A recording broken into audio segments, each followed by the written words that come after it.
இன்ன அபாக்கும் வாஹித், உங்கள் தந்தை ஒருவர், மண்ணிலிருந்து பிறக்கப்பட்டவர். அரபியை காட்டிலும் அரபி அல்லாதவனுக்கும் கருப்பனை காட்டிலும் வெள்ளையருக்கும் எந்த சிறப்பும் இந்த பூமியில் கிடையாது. இல்லா பித்தக்குவா, இறையச்சம் தான். இறையச்சம் மட்டும் உயர்ந்ததா? இறையச்சத்தால் ஒருவரை உயர்த்திவிட முடியுமா? ரசூலுல்லாஹ் ஸல்லல்லாஹு அலைஹி வஸல்லம் சொன்னார்கள், அதையும் முடிவெடுப்பதற்கு உங்களுக்கு அதிகாரம் கிடையாது. இறையச்சத்தில் உயர்ந்தவர் என்று அவரை உயர்த்துவதற்கு அத்தக்குவா ஹாஹுனா, அத்தக்குவா ஹாஹுனா, அத்தக்குவா ஹாஹுனா, கை நீட்டி சொன்னார்கள்.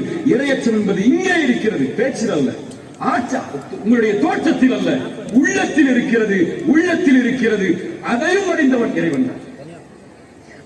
அவன்தான் ஒருவரை உயர்ந்தவராகவும் இறையச்சத்தால் ஒருவரை இறையச்சம் இல்லாதவராகவும் பார்ப்பதற்கு அதிகாரம் உள்ளவன். வேறு எவரும் அந்த பார்வையில் மனிதர்களை பார்ப்பதற்கு அதிகாரம் கிடையாது. வெளித்தோற்றமும் பேச்சும் சிறந்ததாக இருந்தால் நலம் வையுங்கள், வெளித்தோற்றமும் பேச்சும் தீயதாக இருந்தால் அறிவுரை சொல்லுங்கள். அவ்வளவுதான் உங்கள் கடமை, அவ்வளவுதான். ولا تصير خدك للناس ولا تمشي في الارض مرحا ان الله لا يحب كل مختال فخور. பெருமை அடிக்கக்கூடிய, தன்னைத்தானே மக்களை விட்டு பெருமை அடித்துக் கொள்ளக்கூடிய, சத்தியத்தை மறுக்கக்கூடிய ஒருவரை இறைவன் விரும்ப மாட்டான்.